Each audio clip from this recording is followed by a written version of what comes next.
नमस्कार, अपना उत्तराखंड में आप सभी का स्वागत है। मैं हूं नीलू। करते हैं खबरों की शुरुआत। तो अखाड़े में सत्ता के गलियारे तक भाई के लिए पार्टी में दो हाथ। नकल माफिया पर नकेल कसने वाला सीएम श्रीराम के नाम पर जिसने ठुकराई सत्ता। उत्तर प्रदेश के मुख्यमंत्रियों की दिलचस्प दास्तान में उत्तर प्रदेश के मुख्यमंत्री शनिवार रात 10 बजे।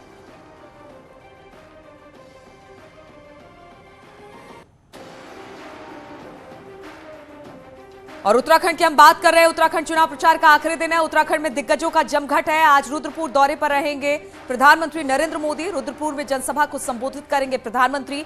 अमित शाह धनौल्टी सहसपुर में करेंगे जनसभा। हरिद्वार नगर सीट पर शाह करेंगे रोड शो। टिहरी और कोटद्वार में सीएम योगी करेंगे जनसभा। वहीं एमकेश्वर, सल्ट, रामनगर दौरे पर रहेंगे राजनाथ सिंह। खटीमा, हल्द्वानी और श्रीनगर में प्रियंका गांधी रैली करने वाली हैं।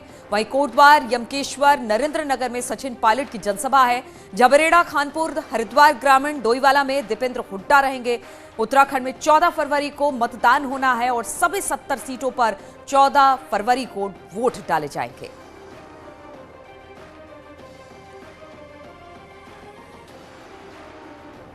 तो आज सभी दिग्गज मैदान में है, चाहे वो कांग्रेस हो या बीजेपी हो।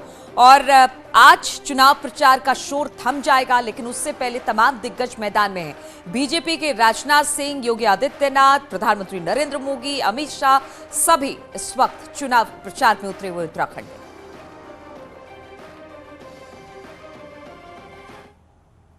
और आज उत्तराखंड में बीजेपी नेताओं का जमघट देखने को मिलेगा। एक तरफ प्रधानमंत्री मोदी रहने वाले हैं उत्तराखंड में। श्रीनगर, अल्मोड़ा के बाद अब प्रधानमंत्री मोदी रुद्रपुर में चुनावी सभा करेंगे। वहीं पर गृह मंत्री अमित शाह की बात की जाए तो आज हरिद्वार नगर विधानसभा में रोड शो करते अमित शाह दिखाई देंगे।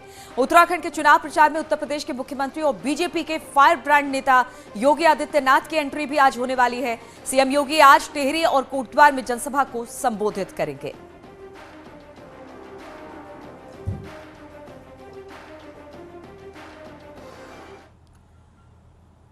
और उत्तराखंड में प्रधानमंत्री का प्रचार। रुद्रपुर में प्रधानमंत्री मोदी की रैली होने वाली है और करीब 12 बजे रुद्रपुर में रैली होगी प्रधानमंत्री की। तो आज प्रधानमंत्री रुद्रपुर में रहने वाले हैं, यहां पर रैली करने वाले हैं, अपने प्रत्याशी के लिए वोट मांगने वाले हैं। करीब 12 बजे यहां पर रैली करेंगे प्रधानमंत्री। बीजेपी के पक्ष में बनाएंगे माहौल। इससे पहले भी हमने श्रीनगर और गढ़वाल में यानी कि अल्मोड़ा में देखा था कि पहुंचे थे, और आज रुद्रपुर में रहेंगे प्रधानमंत्री। सारे उम्मीदवार वहां पर मौजूद रहने वाले हैं और उनके लिए वोट मांगते नजर आएंगे। उधम सिंह नगर जिले में 9 सीटें हैं और इसके अलावा 9 सीटों पर 8 पर बीजेपी का कब्जा रहा है। 2017 का जिक्र हम यहां पर कर रहे हैं कि 9 सीटों पर 8 पर कब्जा रहा है। वहीं अगर अमित शाह की बात की जाए तो आज अमित शाह भी उत्तराखंड में धनौल्टी, सहसपुर और शाह की यहां पर रैली होने वाली है।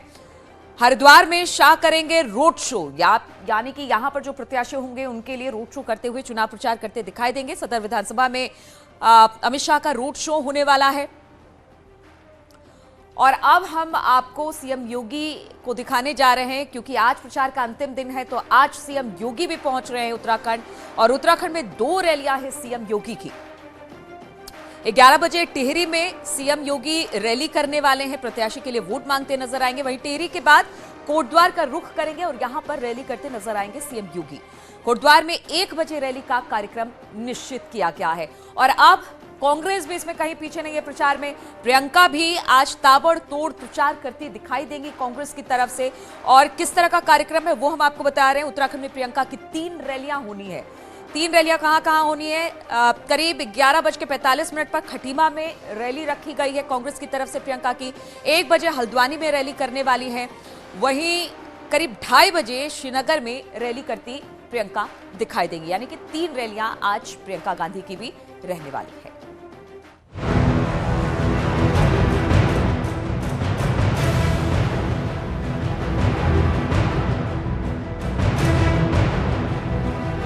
शनिवार को उत्तराखंड में 2022 विधानसभा चुनाव का प्रचार थम जाएगा, लेकिन सत्ता हासिल करने के लिए आखिरी दिन बीजेपी और कांग्रेस पूरा दम लगाएंगी। प्रचार के आखिरी दिन जहां बीजेपी के 3 राष्ट्रीय नेता मैदान में होंगे, वहीं कांग्रेस की तरफ से अकेले प्रियंका गांधी मोर्चा संभालेंगी। बीजेपी की बात करें तो मैदान में प्रधानमंत्री मोदी, गृह मंत्री अमित शाह और सीएम योगी होंगे। पीएम मोदी जहां रुद्रपुर में होंगे, वहीं गृह मंत्री अमित शाह धनौल्टी और सहसपुर में रैली के साथ हरिद्वार में गंगा पूजन भी करेंगे। वहीं सीएम योगी टिहरी, कोटद्वार और रुड़की में जनसभा करेंगे। बीजेपी को यकीन है कि आखिरी दिन प्रचार हाई पिच पर होगा। लास्ट जो दिन रहता है वो एक कार्यकर्ताओं के लिए भी एक बहुत जोश भरा दिन रहता है, क्योंकि एक कैंपेन जो है वो एक हाई नोट पे हम छोड़ना चाहते हैं। तो मैं धन्यवाद करूंगी हमारे संगठन का कि हमारे जो बड़े नेता हैं उत्तराखंड में आके हमारा उत्साहवर्धन कर रहे हैं, ताकि हम पूरे जोश के साथ पोलिंग डे के दिन भी अपना मोर्चा संभाल पाए। बीजेपी के जहां 3 बड़े नेता प्रचार करेंगे, वहीं कांग्रेस की तरफ से 3 विधानसभा सीटों पर प्रियंका गांधी प्रचार करेंगी। प्रियंका की पहली रैली जहां सीएम धामी की विधानसभा सीट खटीमा में होगी, वहीं दूसरी कुमाऊं के बड़े शहर हल्द्वानी में, तो तीसरी और आखिरी रैली श्रीनगर में होगी, जहां कांग्रेस के प्रदेश अध्यक्ष गणेश गोदियाल उम्मीदवार हैं। कांग्रेस का कहना है कि जनता तक मैसेज जा चुका है और आखिरी दिन भी प्रियंका गांधी असर छोड़ने में कामयाब रहेंगी। लोगों का जो है पूरी तरीके से कांग्रेस के प्रति जो भावनाएं हैं वो समर्पित हुई है। प्रियंका जी आ रही है, राहुल जी आ चुके हैं, निश्चित रूप से लोगों ने जो है बदलाव का मन बना लिया है। और आप देखेंगे हम खटीमा भी जीतेंगे, हल्द्वानी भी जीतेंगे, श्रीनगर भी जीतेंगे और प्रदेश को जीतने का काम करेंगे। चुनाव में जीत और हार सिक्के के 2 पहलू हैं, लेकिन कौन जीतेगा, कौन हारेगा, कौन सरकार बनाएगा और कौन विपक्ष में बैठेगा, इसमें प्रचार का बड़ा रोल होता है। और इसीलिए देवभूमि के महासंग्राम में प्रचार के आखिरी दिन बीजेपी और कांग्रेस ने जबरदस्त किलेबंदी की है। दीपांकर भट्ट, न्यूज़ 18 देहरादून। तो आज शाम चुनाव प्रचार का शोर थम जाएगा, लेकिन आज खास तौर पर बीजेपी और कांग्रेस की बात की जाए तो दोनों पार्टियों के दिग्गज इस वक्त उत्तराखंड के अलग अलग विधानसभा क्षेत्रों में मौजूद हैं और इसी पर बातचीत करने के लिए दीपांकर भट्ट इस वक्त श्रीनगर से, भारती सकलानी विकास नगर से और सुनील नवप्रभात कोटद्वार से हमारे साथ जुड़ गए। सुनील, आज प्रचार का शोर थम जाएगा, उससे पहले सारी पार्टियां अपना पूरा दमखम दिखाना चाहती हैं, इसलिए अलग अलग जगहों पर बड़े बड़े नेताओं की अब जनसभा और रैलियां हो रही है। बिल्कुल नीलू, बीजेपी हो या कांग्रेस, सभी के टॉप लीडर्स आज उत्तराखंड दौरे पर रहेंगे। जहां प्रियंका गांधी उत्तराखंड दौरे पर है तो प्रधानमंत्री मोदी करीब 1 बजे के आसपास रुद्रपुर पहुंचेंगे, जो तराई का इलाका है, वहां पर वो जनसभा को संबोधित करेंगे। और प्रधानमंत्री का ये लगातार तीसरा दौरा है उत्तराखंड का पिछले 3 दिनों में। ये पहली बार देखने को मिला है जब प्रधानमंत्री ने लगातार 3 दिन उत्तराखंड को दिए हैं। तो इससे आप उत्तराखंड के चुनाव की जो इंटेंसिटी है उसको आप समझ सकते हैं कि यहाँ पर कितनी कड़ी टक्कर बीजेपी और कांग्रेस के बीच यहाँ पर चल रही है। तो साथ ही साथ आज उत्तर प्रदेश के सीएम मुख्यमंत्री योगी आदित्यनाथ भी उत्तराखंड के दौरे पर हैं। वो टिहरी और कोटद्वार में जनसभा को संबोधित करेंगे और ये दोनों सीटें बेहद महत्वपूर्ण हैं बीजेपी और कांग्रेस के लिहाज से भी। कोटद्वार सीट पर जहां सीएम योगी आदित्यनाथ अपनी दूसरी जनसभा करेंगे 12 बजे के आसपास, यहां पर कांग्रेस की ओर से पूर्व कैबिनेट मंत्री और कांग्रेस के दिग्गज नेता सुरेंद्र सिंह नेगी मैदान में हैं, तो बीजेपी की ओर से पूर्व सीएम भुवनचंद खंडूड़ी की बेटी रितु खंडूड़ी मैदान में हैं। और आपको अगर याद होगा 2012 का विधानसभा चुनाव, जब बीजेपी की सरकार, बीजेपी सत्तारूढ़ थी, मुख्यमंत्री भुवनचंद खंडूड़ी थे और तब बीजेपी ने नारा दिया था खंडूड़ी है जरूरी, जब विधानसभा इलेक्शन में कूदी थी। और इसी सीट पर खंडूड़ी तब मुख्यमंत्री रहते हुए चुनाव बिल्कुल, तो अलग अलग नेताओं का दौरा हो रहा है और दीपांकर भी हमारे साथ श्रीनगर से जुड़े हुए हैं। दीपांकर, श्रीनगर में आज प्रियंका पहुंचने वाली है, कब तक वहां पर पहुंच जाएंगी और इसको लेकर किस तरह का उत्साह कांग्रेस कार्यकर्ताओं में और वहां की जनता में? बिल्कुल नीलू, श्रीनगर में 2:45 बजे का प्रियंका गांधी का कार्यक्रम है और खास बात यह है कि श्रीनगर सीट से कांग्रेस के प्रदेश अध्यक्ष गणेश गोदियाल उम्मीदवार हैं। और सबसे बड़ी बात यही है कि श्रीनगर को गढ़वाल का सेंटर भी कहा जाता है, खासतौर पर पहाड़ी क्षेत्रों में टिहरी, चमोली, उत्तरकाशी, इन सभी डिस्ट्रिक्ट्स में श्रीनगर का मैसेज फ्लोट होता है। तो आज प्रियंका गांधी क्या वहां पर कहेंगी? प्रधानमंत्री नरेंद्र मोदी ने वहां पर 10 तारीख को रैली की थी और प्रधानमंत्री ने वहां पर कांग्रेस पर हमले किए थे। तो क्या प्रियंका गांधी आज प्रधानमंत्री नरेंद्र मोदी के हमलों का जवाब देंगी? और दूसरी बात यह भी कि वहां पर कैबिनेट मंत्री धन सिंह रावत से मुकाबला है गणेश गोदियाल का। धन सिंह रावत स्वास्थ्य मंत्री है सरकार में, लगातार धामी सरकार में, त्रिवेंद्र सरकार में, तीरथ सरकार में मंत्री रहे, तो बड़ी हॉट सीट है। और आखिरी दिन क्या प्रियंका गांधी श्रीनगर का माहौल बदल पाएंगी? मैं अलकनंदा नदी के सामने खड़ा हूं, इसी अलकनंदा नदी के तट पर NIT ग्राउंड में प्रियंका गांधी की रैली होनी है। उससे पहले हल्द्वानी और खटीमा में प्रियंका गांधी रहेंगी। तो कांग्रेस को उम्मीद है कि जो आखिरी रैली साल 2022 के चुनाव के प्रचार के आखिरी दिन प्रियंका गांधी की होगी, उसका पूरा मैसेज गढ़वाल की सभी सीटों पर जाएगा। नीलू, बिल्कुल, और शैलेंद्र भी हमारे साथ रुद्रपुर से जुड़ गए हैं। शैलेंद्र, रुद्रपुर की बात की जाए, प्रधानमंत्री यहां पर पहुंचने वाले हैं। इससे पहले हमने देखा श्रीनगर, फिर बारी आई अल्मोड़ा की, अब बात रुद्रपुर की। और आज तो चुनाव प्रचार थम रहा है, तो कहा जा सकता है पूरे जोर शोर के साथ बीजेपी अपना पूरा दमखम दिखा रही है। और प्रधानमंत्री आज रुद्रपुर में है, किस तरह का उत्साह कार्यकर्ताओं और वहां के लोगों में? हेलो बिल्कुल नीलू, आपने सही कहा। प्रधानमंत्री नरेंद्र मोदी की साल 2022 विधानसभा चुनाव को लेकर के उत्तराखंड में बिल्कुल अंतिम रैली होने वाली है और बीजेपी ने इसीलिए जोर लगाया हुआ है। कोविड का प्रोटोकॉल है, लेकिन इसके बावजूद मैं चेयर्स दिखाऊं आपको, बड़ी संख्या में चेयर्स लगाई गई हैं और तैयारी ज्यादा से ज्यादा लोगों को लाने की है, क्योंकि यहां पर जो रैली हो रही है ये एक तरीके से तराई के दिल में हो रही है और रुद्रपुर में हो रही है। तो यहां का मैसेज पूरे के पूरे जो तराई भाबर के इलाके हैं, चाहे नैनीताल और उधम सिंह नगर की जो सीटें हैं, 15 विधानसभाएं, उन सब में जाना है। चंदन बंगारी जो हमारे यहाँ के साथी हैं और तराई की खबरों पर लगातार निगाह रखते हैं। चंदन, अगर आज प्रधानमंत्री यहाँ से आते हैं तो किन किन सीटों पर इंपैक्ट डालने वाले, थोड़ा सा हमारे दर्शकों को ये बताइए। तराई की 9 सीटें और माले नैनीताल की 6 सीटें इस पूरे रैली से प्रभावित होने वाली हैं।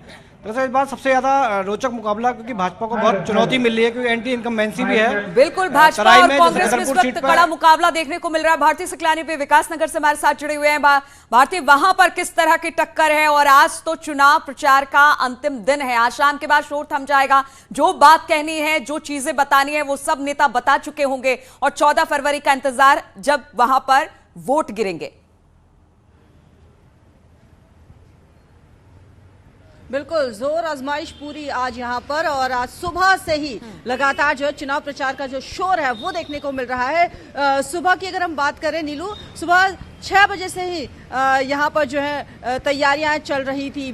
जो गाड़ियां हैं वो तैयार यहाँ पर हो चुकी थी और इस वक्त पूरे पीक पर देखने को मिल रहा है। हर पार्टी जो है वो लगी हुई है चुनाव प्रचार में। अमित शाह आ रहे हैं सहसपुर में सहदेव सिंह पुंडीर के पक्ष में जनसभा को संबोधित करने के लिए। इससे पहले जेपी नड्डा आ चुके हैं सहदेव सिंह पुंडीर के पक्ष में वोट मांगने के लिए। डोर टू डोर भी उन्होंने कैंपेन यहाँ पर चलाया था, लेकिन आज अमित शाह धनौल्टी और उसके बाद सहसपुर में ही आने वाले हैं, उसके बाद हरिद्वार भी हो जाएंगे, गंगा आरती में भी शामिल होंगे। तो आज का जो दिन है वो पूरा पीक पर यहाँ पर देखने को मिलने वाला है, क्योंकि शाम को जैसे ही 6 बजेंगे चुनावी शोर जो है वो थम जाएगा। उसके बाद यहाँ पर कोई चुनावी जनसभा नहीं हो सकती है, लेकिन उससे पहले आज का दिन बेहद खास है। बिल्कुल, आज का दिन बेहद खास है। तमाम पार्टियां अपनी पूरी जोर आजमाइश लगा रही है, क्योंकि 14 फरवरी को मतदान होना। आप सभी का बहुत बहुत शुक्रिया हमारे साथ जुड़ने के लिए। तो उत्तराखंड में आज शाम थम जाएगा चुनावी प्रचार का शोर।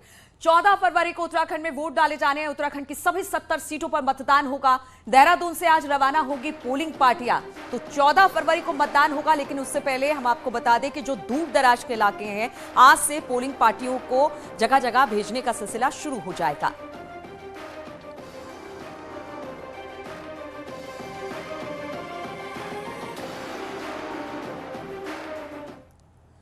और मध्य प्रदेश के मुख्यमंत्री शिवराज सिंह चौहान ने देश की पहली हेलीकॉप्टर सभा को संबोधित किया। दरअसल कल शिवराज सिंह को यमुनोत्री सीट के चिन्याली सौड़ में एक जनसभा को संबोधित करना था, लेकिन मौसम खराब होने के बाद शिवराज 2 घंटे से ज्यादा हेलीपैड पर फंसे रहे। मजबूरन उन्होंने ये यमुनोत्री की जो जनसभा थी उसको मोबाइल के जरिए हेलीकॉप्टर में बैठे बैठे ही संबोधित किया और कांग्रेस पर जमकर हमला किया। वहीं शिवराज ने खुद को मामा और यमुनोत्री में दोबारा मामी के साथ आने का वायदा भी जनता से कर दिया।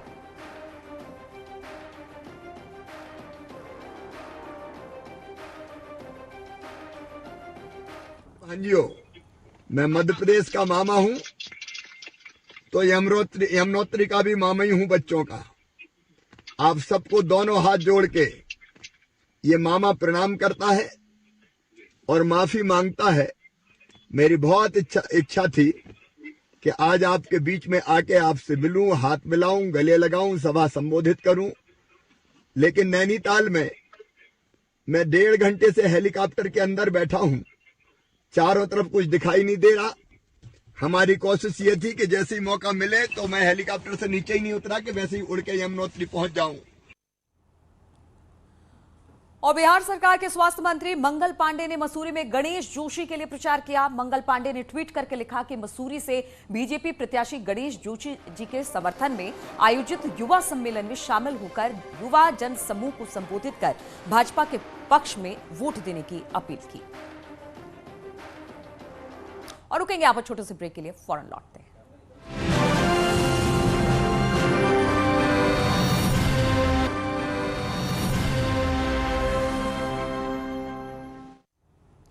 प्रधानमंत्री नरेंद्र मोदी का पूर्वांचल को साधने के लिए मेगा प्लान तैयार है। 3 से 5 मार्च तक करेंगे वाराणसी में प्रवास। वाराणसी और आसपास के क्षेत्रों में कई रैलियों को संबोधित प्रधानमंत्री करने वाले हैं। वाराणसी में रोड शो का भी प्लान प्रधानमंत्री का बन रहा है। तो आप जिस तरह से जैसे चरणें आगे बढ़ती जा रही हैं, वो उस तरह से कहा जा रहा है कि अब दौरा भी प्रधानमंत्री का उसी हिसाब से आगे बढ़ेगा। प्रधानमंत्री नरेंद्र मोदी का पूर्वांचल को साधने के लिए मेगा प्लान तैयार हो चुका है। 3 से 5 मार्च तक वाराणसी में प्रवास करने वाले हैं। वाराणसी और उसके आसपास के क्षेत्र में रैलियों को संबोधित प्रधानमंत्री करेंगे। वाराणसी में रोड शो का भी कार्यक्रम प्रधानमंत्री का बन रहा है। तो प्रधानमंत्री मोदी का मेगा प्लान तैयार कर लिया गया है। अब पूर्वांचल की बारी है, क्योंकि आगे आने वाले दौर में जो मतदान होंगे पूर्वांचल में रहने वाले हैं। मुख्य प्रधानमंत्री नरेंद्र मोदी अब यहां पर काशी पहुंचने वाले हैं, यहां पर प्रवास करने वाले हैं और बताया यह जा रहा है कि 3 से 5 मार्च तक वाराणसी में प्रवास करेंगे। अपने संसदीय क्षेत्र में प्रधानमंत्री नरेंद्र मोदी रहने वाले हैं। वाराणसी और आसपास के क्षेत्रों में उनका कई कार्यक्रम है, जिनमें रैलियां शामिल हैं, जनसभाएं शामिल हैं और रैलियों को संबोधित इस 3 से 5 मार्च जब प्रवास करेंगे वाराणसी में, तो रैलियों को संबोधित करेंगे। वाराणसी में रोड शो का भी प्लान प्रधानमंत्री का तैयार किया जा रहा है। तो अब जैसे जैसे चरण आगे बढ़ते जा रहे हैं, प्रचार और भी तेज हो रहा है। प्रधानमंत्री के चेहरे पर खास तौर पर उत्तर प्रदेश और उत्तराखंड में एक तरफ प्रधानमंत्री के साथ योगी जी हैं, तो दूसरी तरफ उत्तराखंड में प्रधानमंत्री के साथ धामी के चेहरे को आगे बढ़ाया जा रहा है। और अब बताया जा रहा है कि 3 से 5 मार्च का एक प्लान तैयार किया गया है, मेगा प्लान प्रधानमंत्री का। वाराणसी में प्रवास करते दिखाई देंगे प्रधानमंत्री और इस दौरान वहां पर रैलियां होंगी। इसके अलावा रोड शो का भी प्लान तैयार किया गया है। और उत्तराखंड के मुख्यमंत्री पुष्कर सिंह धामी ने यूनिफॉर्म सिविल कोड पर अपना बयान दिया है। के समक्ष प्रस्तुत करने जा रहा हूं। तो यूनिफॉर्म सिविल कोड पर अपना बयान पुष्कर सिंह धामी ने दिया है, क्योंकि लगातार बीजेपी इसको लेकर बात कर रही है, नागरिकों के लिए समान कानून हो। और अब उत्तराखंड के मुख्यमंत्री पुष्कर सिंह धामी ने भी इस पर अपना बयान दिया है।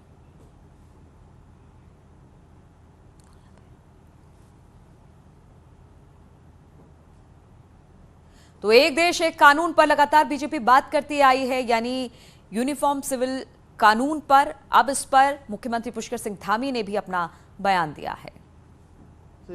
एक महत्वपूर्ण विषय देवभूमि उत्तराखंड की देवतुल्य जनता के समक्ष प्रस्तुत करने जा रहा हूं। जो विषय मैं आपके सम्मुख रखने जा रहा हूं, ये मेरी पार्टी का संकल्प है, जिसे नई भाजपा सरकार गठन होते ही इसको पूर्ण करने की दिशा में कदम उठाया जाएगा। देवभूमि की संस्कृति और विरासत को अक्षुण्ण रखना हमारी मुख्य जिम्मेदारी है और इस कर्तव्य को पूर्ण करने हेतु हम पूरी तरह से कृत संकल्पित हैं। हमारा संकल्प है उत्तराखंड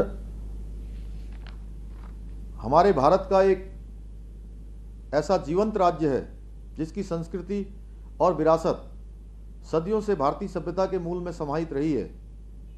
भारतीय जनमानस के लिए उत्तराखंड एक देवभूमि है, जो कि हमारे वेद पुराणों, ऋषि मुनियों के ज्ञान और अध्यात्म का केंद्र रही है।